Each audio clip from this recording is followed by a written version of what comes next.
Hello, welcome to Groaning Together, a gardening podcast with me, John Silence of the Lambs, and Demon Don Kinsler, a lifelong gardener in the North Dakota State University Extension horticulturist for Cass County. Don, how you doing this week? I thought we'd get into the Halloween spirit a little bit. I'm glad the lights are on because listening to this podcast, I would not suggest you do it in the dark because what we're going to talk about are scary. Some things that go bump in the garden. They are. And, not all plants play nice with us. No. There are some that are truly scary. Yes. There are invaders. There's a variety of zombie plants, things that you think that you've gotten rid of, but that keep coming back. Walking through a cemetery at midnight pales in comparison to some of the plants that we grow and that we wish we never would have encountered. How often does that happen to you? That's happened to me a couple of times. Yes. Yeah. Just recently, we re-landscaped a few years ago, and we're continuing to do that. And my mistakes are not all in the past. They're happening currently. And I planted a true zombie plant in our landscape. I dug it. It came back. I dug it again. It came back. And it's here. It's with me. So is because there is a thing called a zombie plant, I think, but it's like tropical. But what was the zombie plant that you planted? It had an enchanting name, Direvilla. Okay. Bush honeysuckle. Okay. Sounds sweet. Yes. But it's not. Okay. I planted it innocently, and it spread. It encroached into the juniper right next to it and kept going. And when I thought, well, this is not good. This isn't a good situation. And so I dug it. And like I mentioned, it just kept coming back. And I'm still working at it. It is herbicide resistant. Oh. And so anyway, I'm well versed in some of these plants that we wish we never would have encountered. Yeah. So yeah, with Halloween coming up, we thought we'd talk about the things that wouldn't die, things that we've planted or that threatened that may have been planted before you got there. These are true gardener's nightmares. Yes, these are the things that we wake up in cold sweats in the middle of the night. Chills, and also things that you look at and you just shake your fist at. It's frustrating, and yeah, it's all the horror in the garden. It is. And some of these, when we go to buy them or order them in a catalog, they've got interesting names that should be clues, such as vigorous, vigorous grower, a rapid grower, quickly fills in. Mm-hmm. And of course, some of these don't have the good sense. Some of these plants don't have the good sense to stop once they reach their border, but quickly fills in indicates to me, well, it might not know where to stop. It's going to take over. Exactly. Prolific. That's another word we oftentimes counter on a plant. It's prolific. Come back. Yeah. Yes. Yeah, and it produces multitudes. So yeah, and some of these plants that we're going to talk about are, some of these are plants that can really overtake a space and can choke out other plants. And some of these are plants that are just kind of maybe more of a nuisance, or maybe you just they may not harm things, but they've gone too far. Well, some of these plants would be fine to stabilize a ditch somewhere, mm-hmm. or a hillside, a drought-impacted hillside that you want, that you need something to grow and to invade it rapidly and stabilize it. Some of these plants would be fine there, but maybe not in my backyard. Right. and of course, my backyard, all of our backyards usually have boundaries, and we maybe do not want some of these zombies encroaching in the neighbor's yard. Yeah. Because I do get emails from that, from the recipient of some of these. It says, my neighbor actually planted Creeping Charlie as a ground cover, and it's coming in my yard. And what can I do? And what can I tell the neighbor to do? So the neighbor would be better off not to have planted it to begin with. Well, speaking of creeping Charlie, let's start off with some creepers. There's a creeping creeper or creeping. It's used in a lot of different types of plants, isn't it? There's a name. I mean, like you say, there's creeping Charlie, there's creeping Jenny, and then there's the one that we're going to get to here. Yeah, the vine called Virginia creeper. And we're talking about scary plants. Well, anything that has creeper in the name should be kind of a clue. So Virginia creeper is a very winter hardy, vigorous vine. It does perfectly. It can turn a chain link fence into a living wall of plants. Absolutely beautiful. So in the right place, it's wonderful. And it'll get a little color in the fall. Oh, beautiful scarlety color in the fall. And it's vigorous. Yes. And so it will cover that chain link fence. On a wooden fence, it does need some support. Yep. It doesn't have the suction cups to cling on. And so it does need some support on a wooden fence. But the problem comes when, and of course, we can't expect Virginia creeper to know when to stop creeping. So it will continue to creep. It will go out into the landscape. It will circle around other trees and shrubs. You can find Virginia creeper, if a tree is next to it, way up, 20, 30 feet up. And shrubbery, it'll wind around that, choke other things out.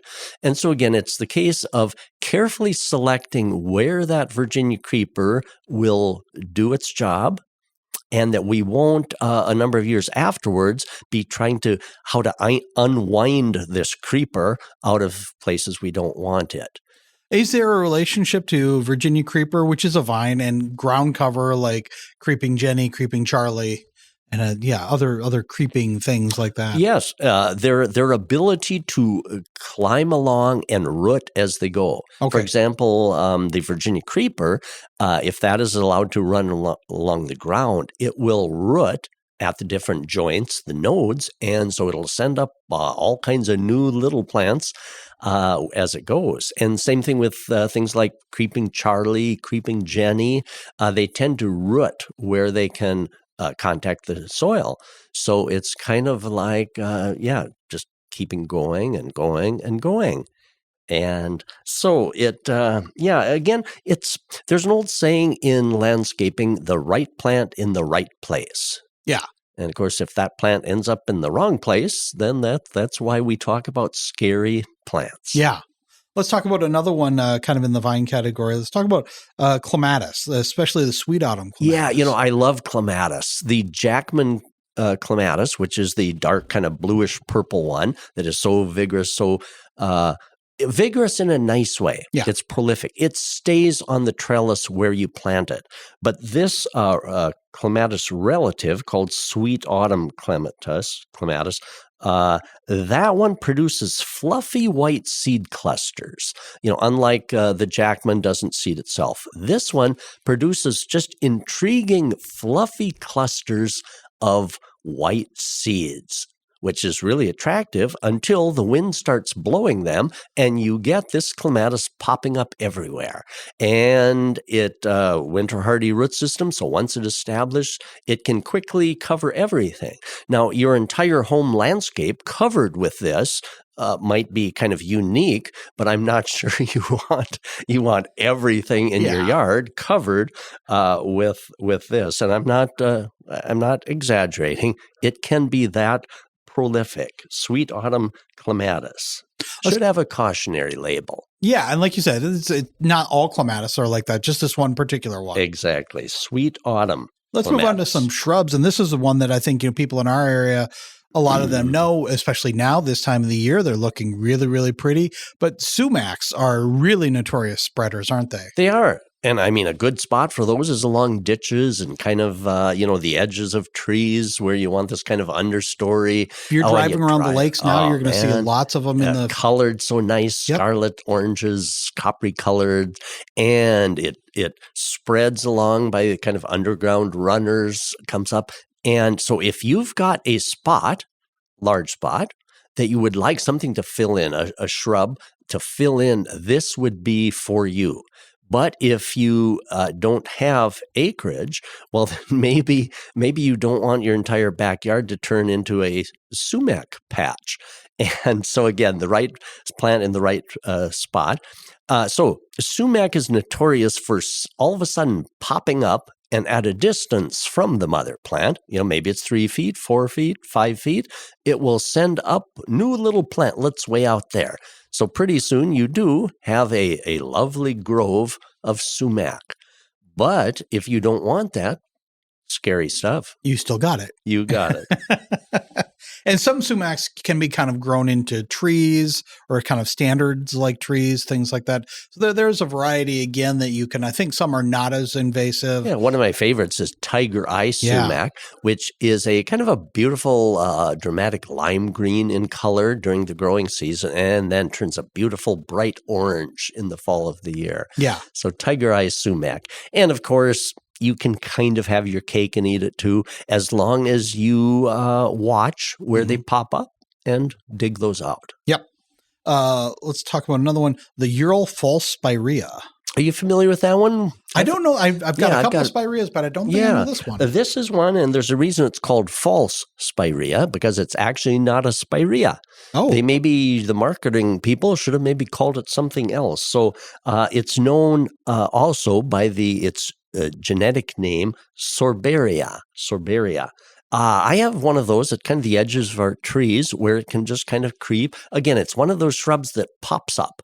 It pops up at a little distance. So if you want a little grove of this, it's ideal. It does produce poofs of white flowers during the growing season, turns a nice copper color in the fall. So lots of good things about that. But again, some of these things, should raise a few red flags. False. Anything called false, is that totally on the up and up? Right.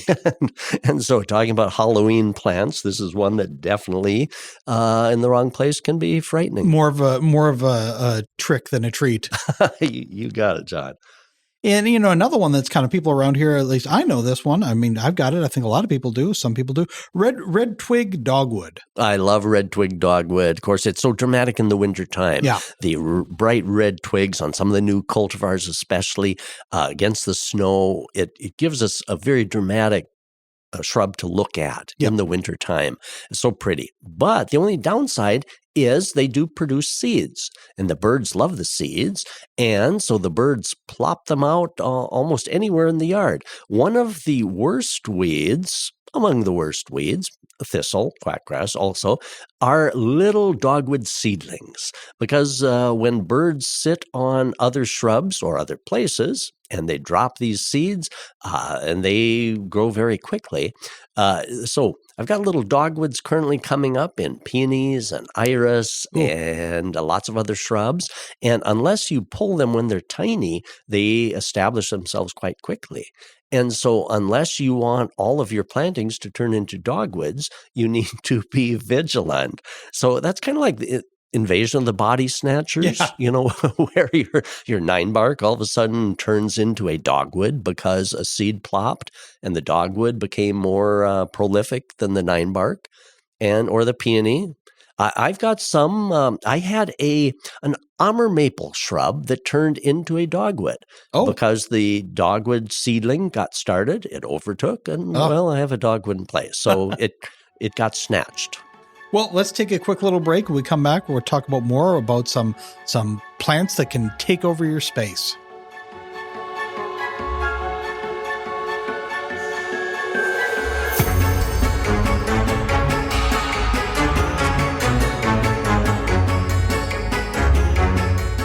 If you're loving this podcast, be sure to check out our full lineup. From news and local politics to sports and true crime, find your next great listen right now at inforum.com/podcasts. That's inforum.com/podcasts. All right, we're back and we're talking gardening, but we're also talking the things that wouldn't die in your garden, the things that you want to get rid of, but they just keep coming back, or the things that can threaten to really take over a space. And as you were just talking about, can take over other plants and kind of eradicate them. So let's get into we think of trees as really nice things. We don't want to get rid of trees. Trees are good guys. But there are issues with trees, right? Some trees can I don't like spread. The seed that they oftentimes drop. And so most of the new cultivars of trees that you buy at the garden centers are seedless, because one of the worst weeds in our own yard is seedlings of Siberian elm, box elder. We've got a box elder tree. They're popping up. So when these trees produce seed and drop, then you find them all over. So again, in some of my perennials, I'll find Siberian elm seedlings popping up, and they're not always so easy to pull out, especially if you don't see them for a growing season or two, and they become established. And so, and of course, the trees, our own trees that are producing seed were planted probably 30 or 40 years ago. We inherited those trees. And so because gardeners don't like them popping up all over where you don't want them, the newer varieties are seedless. And so when choosing a tree, I'd strongly advise checking to make sure it is a seedless variety, because most of us don't want trees popping up where we don't want them. All right, let's move into some perennials and ground covers. And these are, sometimes we think about things that we want to, especially shady areas where not much else will grow. We think about putting something in that'll just be a ground cover that'll look kind of nice. The problem is these two can really really take over a space. Exactly. Ground covers and kind of low-growing perennials that kind of fill in like ground covers. It's interesting. During the years that we had our garden center, we would oftentimes have customers ask, we'd kind of like a ground cover, and we'd kind of like one to fill in fairly quick. We all like our things to fill in. You get impatient. But a problem with wanting a ground cover that fills in quick is that we can't expect them to stop at the exact point which we would like them to stop. So a good example of that is Lily of the Valley. Yeah. What an enchanting name, Lily of the Valley. Oh, and those little bell-shaped flowers are so fragrant. Absolutely beautiful. I remember as kids, we had an area of Lily of the Valley. We used to cut those little bouquets, bring them in, and that fragrance is awesome. Where my mom had them growing was in a cutout with concrete all around, kind of at the intersection of a couple of sidewalks. And so they were confined. The Lily of the Valley totally filled that spot beautifully, and there it stayed. Now, I've seen other yards where the Lily of the Valley had no stop. No borders. Exactly. And so it keeps going. Yeah. And it's doing its thing beautifully. We can't blame it. Right. And so it does keep going and going by these underground kind of rhizomes. And so instead of a little Lily of the Valley, you'll have a lot of Lily of the Valley. And I can't remember, is Lily of the Valley, is that a little bit poisonous too? It is. Yeah. Yes, the plant parts of that are poisonous. Yeah. You're right. So something to consider there, especially if you have pets or small children. One that acts similarly in its vigor is Snow on the Mountain. Yeah, Snow on the Mountain. one I know. Yeah. Yeah, and of course that's got the green and white variegated leaf growing maybe a foot tall or so. Does well in the shade. Yep. Loves shade. A couple of other names for it is goutweed or bishop's weed. And of course, anytime something has a common name weed in it, might raise a few red flags right there. But, it's beautiful in a shaded spot, fills in. It doesn't always know when to quit. Yep. It can creep out into the lawn or other areas, pop up in other things that are adjoining it.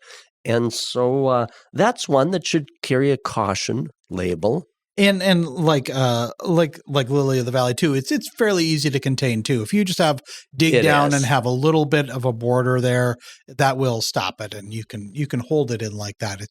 It's when those borders collapse or when they aren't put in, then that's when you're dealing with and all of the plants that we're talking about, it does not mean that they should not be planted. Right. Man, what would life be like without Lily of the Valley and some of these? So just because they can be a little scary in the wrong spot doesn't mean we should not plant them. There are few plants that are totally perfect, free of anything. And so, a lot of these that we talk about. Now, one that's kind of similar to these creepers is called lamium. Yeah. Lamium. And sometimes the botanists like to change up names a little bit. Sometimes it's referred now to as lamiastrum. But now it also has the name dead nettle. And of course, Yes. dead nettle maybe should caution us a little. Yeah. It doesn't sound totally uplifting. And so variegated archangel dead nettle is what it's sometimes called. Now this has silver and green leaves, and it's a really nice hardy ground cover. It will tolerate some shade, and so it does really, really nice. But again, a person needs to let it fill in, but kind of be prepared to halt it with a border or something at the point at which you want it to halt. Yeah. We expect a lot out of plants. Sometimes we just think that, well, shouldn't it stop, where we want it? Sometimes we, these innocent little plants just do their thing, and sometimes we expect more than what they should be capable of. Another really notorious spreader is mint, something that we plant with the best intentions that, we're going to use mint. Mint tastes so good. Smells so good. Yeah, what could possibly go wrong? Oh, everything. If you put it in you cannot put it in a garden and expect it to talk about things that don't play nice. Mint is a bully in a garden. It will steamroll everything. It is. It's the playground bully of the garden. And yeah, because it just creeps and spreads. It's prolific, and yes. The people who had the house that we bought the house from, she drank tea. She was, and she loved kind of cottage gardens. Oh, so do you have a little mint in your yard? Well, yeah, we had to smother that for about a year to try and get rid of a large mint patch in the back. Sure. Now, some gardeners, of course, we don't want to be without mint.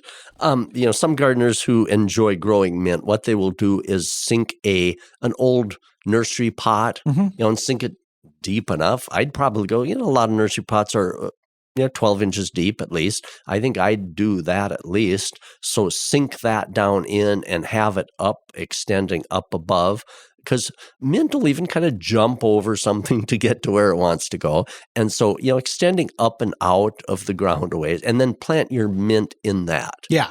And then, and watch carefully. Yes. Beyond that. So there are ways with these things. You talked about lamium and this, but this is different. Lamb's ear. Lamb's ear, yeah. And of course, what a nice, gentle plant, except when it isn't gentle. Right. Now, oh man, this is a plant that is so kid-friendly because the way it got its name, lamb's ears, is the silvery white leaves they're felt-like. They're kind of fuzzy. They're just fun to touch. Yeah. Because they are just, it's a very tactile plant. It is. And it's just fun. And we've got a couple of areas in our yard, our perennial garden. And I suppose, it started out as probably a 6-inch plant. I suppose now it's probably 4 feet wide. It doesn't do like mint. It's not a plant that has taken over. It does spread outward, but lamb's ear is kind of one of the nice guys too. So even though it can spread, it's still nice. Another kind of a colorful ground cover is a ajuga. Yeah, that's nice. And it gives kind of a bluish purple flower, low growing. Some varieties are greenish in leaf color. Some are kind of a purplish. Yeah. And got a fun name too, carpet bugle. Yeah, carpet bugle, ajuga, carpet bugle. So that one's, again, it'll do what ground covers do. It'll kind of want to find its way. Yeah. But in the right spot, just be prepared. And then bird's foot, is it trefoil or trefoil? Bird's foot trefoil. Trefoil. Now, when I describe this, you'll maybe kind of recognize it. We see this a lot in midsummer on boulevards a lot. It's the low-growing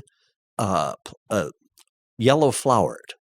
I'm not talking dandelions, but from about midsummer on, especially during dry years when the boulevard grass is getting depleted a little, and then these bright, round, bright green with yellow flowers patches. It only grows maybe 3 inches high, and so you see these along highways, along road ditches, along boulevards in town, this low-growing, rounded, yellow flowering. Well, anyway, they have a deep root system. They're a winter hardy perennial. They're beautiful, but they seed themselves very prolifically. I do not know where they might have come from, but each year I have a few patches of that I need to use an herbicide on. Now, in the right place, I think it was introduced as a forage for livestock, but it seeds itself so heavily, and birds take the seed, they carry it here and there. And so each year I have a number of clumps of that pop up in our own lawn. And I don't want the whole lawn to become bird's foot trefoil. Right. Be kind of pretty, but I mean, I don't want that over the whole works. So anyway, I do treat that. Similar thing is yarrow, Acalia, a nice perennial. Mm-hmm. The thing I don't like about it, or I plant it with caution, is because it seeds itself. Seeds itself, spreads all over the place with seed. Now, there's a way to do that. As soon as the flowers fade, but before they produce seed, just deadhead. Okay. So you can have your Acalia and enjoy it too. So with the yarrow, it's just deadhead. But some of those things some of us gardeners don't always get everything done. Right. And so if you don't get it deadheaded, well, you'll enjoy yarrow kind of far and wide. Another one is kind of in the creeper family too, about bellflower, creeping bellflower sometimes. Gosh, that is a mean one. Mm-hmm. Now, the campanula group in which bellflowers are is a big plant family. Some are very nice. There are, at a local garden center, I bought a campanula, a bellflower that stays in a very neat clump. It's absolutely beautiful. But in that same bellflower campanula group are the creeping bellflowers that once they are entrenched in the yard, I think you're probably going to battle them for a long, long time. It's awfully difficult to get rid of everything. So some of those things you just kind of deal with, keep them in check as best you can. But boy, if someone offers you a division of this creeping plant that is hardy and produces kind of lavender purplish type tall, yeah, that one comes gets up tall. Yep, I maybe would pass on it. Yeah, there are some gifts that you can decline. Exactly. You've got ribbon grass down here. Ribbon grass is so pretty. It's an ornamental grass that is white and green variegated leaves, and it spreads rampantly. And I planted that years ago and swore that I would never plant it again because there are ornamental grasses that don't do that. Yeah. And so even though the variegated color on that is really, really nice, it does not stop. It really, so that is one that I'd really maybe suggest that you steer clear of, ribbon grass. And ferns, some hardy ferns, we think of those as like for my yard was a lot of shade, ideal there, but those can also be spreaders too, right? Yeah, they can want to spread out into the lawn. Yeah. But, again, for a shaded spot, a nice kind of moist area, what could be better than ferns? So again, as long as we kind of keep an eye on them and put them in check when they need to be put into check, then I think they'll be okay. One that I grew up, my mom used to pick up as decorations, Chinese lanterns. There may be a different name for them now. I'm not sure if that name is still. No, that name is still used. Valid. Yep. Okay. And it's, but the is it Phasalis? Yeah, Phasalis is the botanical name for it. And so these are really striking. And I actually thought that these were not from here because my mom would buy them from, usually at like church bazaars, which should have clued me in that they were but she would pick up that and maybe rose hips or bittersweet. The seed head on I don't know if you'd call it a seed head. Well, they produce these neat little rounded lanterns. Yeah, they're paper-like. They're orange. Paper. They're almost they're not heart-shaped, but they dip down. They have a little bit of a point. They're bigger on top. So they're like kind of like a hot air balloon in a way. Yeah, exactly. And they come off of a large stem, woody stem. Yep. They dry well. And they're beautiful for like flower arrangements. You could buy them at florists. I didn't know that you could grow them up here. I have a friend who I was overlooking at his garden and he pointed them out. How are they doing for him? He said he planted them because he thought that they would be pretty and now he's regretting it, just as we're talking about. And he says he doesn't know what to do with them. I said, cut them.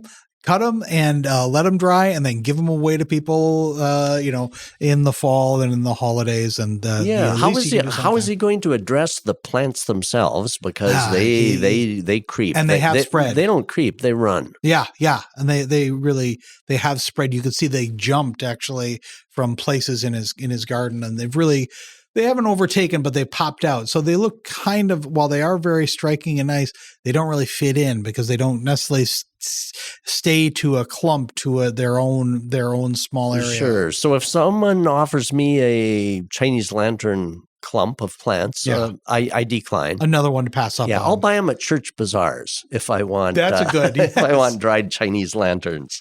And kind of last one here. This is one, in fact, for Minnesotans know it quite well. Goldenrod. Oh, no, that is so pretty, in wildflower mixes. But it does seed itself and tends to run. And so in the right surroundings, such as a wildflower mix, they're ideal.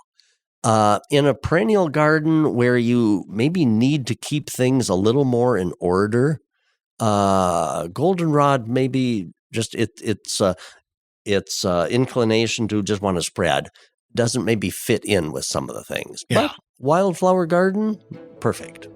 Well, let's take another quick break. When we come back, we're going to come back with some scary sounding plants.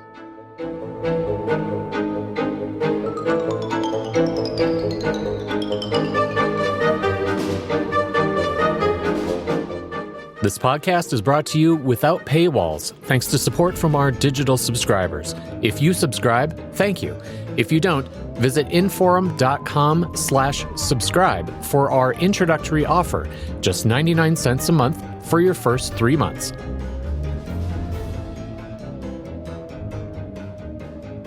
Oh, we're back, and with Halloween right around the corner, we talked about the things that wouldn't die, the spreaders, the plants that will overtake your garden. I get chills down my spine when I think of some of these plants. Wake up in a cold sweat wondering how you're going to try to get rid of some of these things. We talked about a lot of things, but let's talk about some things that maybe now have a name that's scary sounding, but maybe they're not all bad.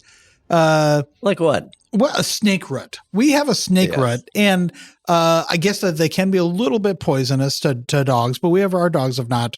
But have not tried to eat them. But I don't like snakes, so the name turns me off. But it grows very tall. It's kind of a slender plant, and this year, after 3 years, had kind of a white cone at the top of white flowers. The thing that was interesting is while the bees were off on the catmint, they were enjoying that. The hornets, for whatever reason, were on snake root. So maybe not ideal for everybody, but it is kind of it's a very dark stem, very dark leaves, dark kind of like a purplish or reddish. Yeah, the marketing people should give it a new name. Yeah, they should. Yeah. Well, I think that there's another devil's root or something like, I can't remember, but maybe that's a different one. But that's one that's a real kind of an odd name, but really kind of a nice plant. Another one, lungwort.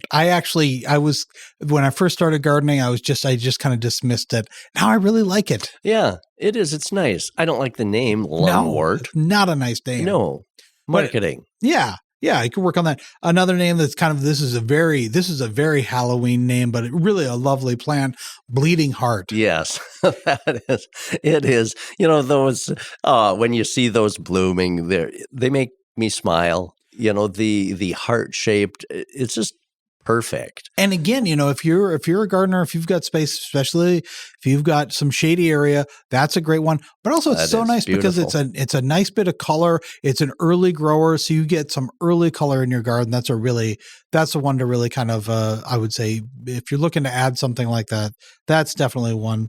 Witch hazel is another name that just sounds like it's plucked from a storybook. Yes, witch hazel. Yes, exactly. One that sounds a little bit tough, a little rough around the edges, but is really kind of a great stand-up plant. Black-eyed Susan. Right. I don't know where that name came from. I don't know if I really want to know. Poor Susan. Yeah, exactly. I don't know if some Susan had a black eye. I feel sorry for Susan. There is one that I just found out when I was looking up some plants with strange names.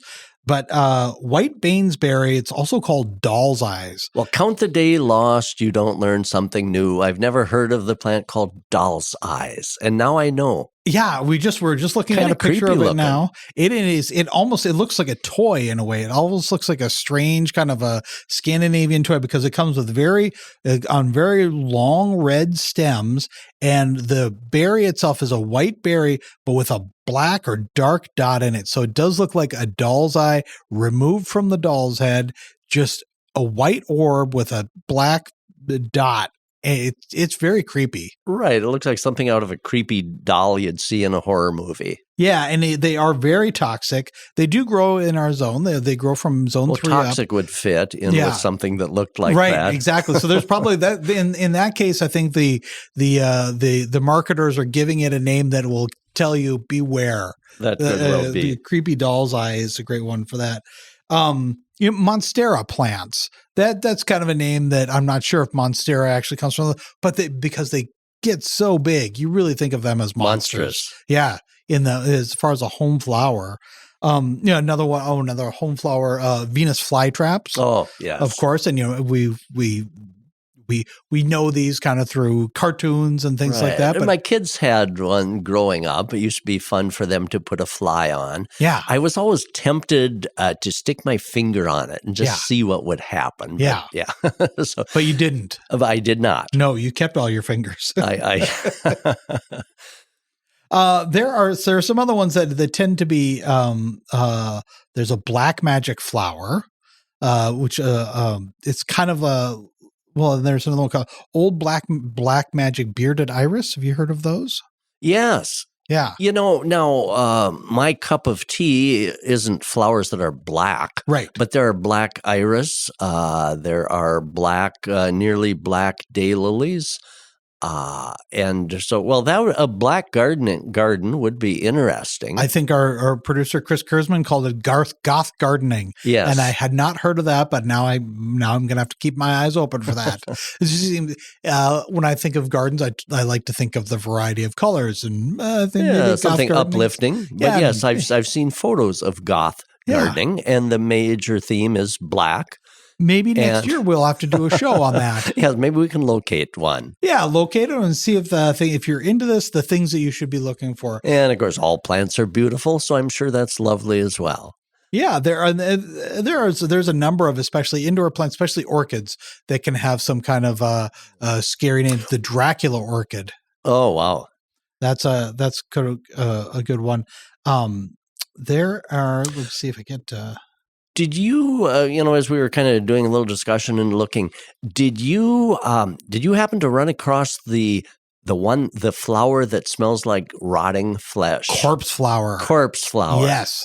Corpse flower is something, and these have become, I would say over the last 20 years, they've obviously existed for a long time. I believe that they are tropical. They're not necessarily something that, and you wouldn't have the space to grow it in your own home.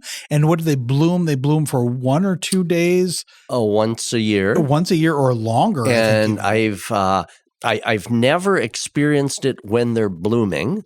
I've seen these in conservatories, but I don't think I want to experience it in bloom because I'm not sure the aroma of rotting flesh is appealing. It's not a slight. It's not a hint of that. It's a very you don't have to get up close to sniff it. No, and these are big plants too, right? The conservatory knows it when that is blooming. And so it's amazing. And I, maybe I would, for the sake of journalism, but you buy a ticket and you wait in line and you have maybe, I'm not sure how much time you have in there to take in that aroma of maybe less than desirable. The smell of rotting flesh it's